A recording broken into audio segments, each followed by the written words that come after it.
Guys, welcome back to the channel. So I just wanted to do a short video today on why you should use screws instead of nails on deck planks. I'm working on this little building that I had to do a repair on, and long story short, I had to get under the building here. This is all just scrap that's laying around in there.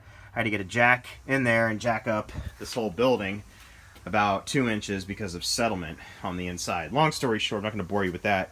I had to get these deck planks up in order to make the repair. Now, when they build these things at the factory, they shoot them in with 3.5-inch nails, and you could see what happens in just a short 6-month time to all the nails. They all start to rise up as these things settle, and all decks will eventually settle. So what I would advise to you if you're building a deck is to skip the convenience of using a pneumatic nailer because they're faster, and use some proper deck screws, because this repair could have been a whole lot faster if I had been able to just back out a couple of screws.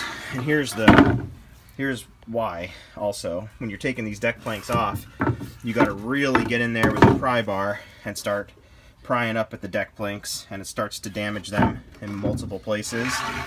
If you look at the other side that's stained, you can see all the chip out that happens to the deck plank when you have to actually get in there and start pulling the nails. And I don't care how careful you are, you're gonna have these problems.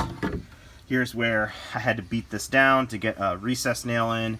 Just it causes a lot of unsightly damage. So now to reinstall these deck planks, I'm going to have to install them on the flip side, which means now I have to go get more stain. I have to back out or cut off all these nails that are still sticking through, and it makes the job so much longer.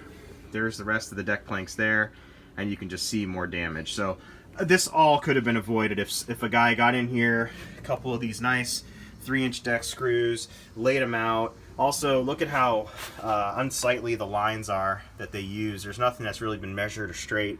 I mean, not that this form of construction is any weaker. It just causes a lot of inconvenience when you're trying to do a nice finished job. This is a finished porch on the deck, and it should look good. Shouldn't have to be dealing with crap like this where those things catch your toe if you're out here barefoot and you're not having a good day at all. So just want to do this quick video. Make sure you invest in screws over nails anytime you can. I know it's faster to nail stuff together, but damn, it makes for a pain when you're trying to fix stuff. Here's a little area here. I actually had to cut those nails off with a multi-tool because it's so tight and it's directly underneath this railing. So it just makes everything much harder. So use screws instead of nails, guys. Thanks for watching. Subscribe.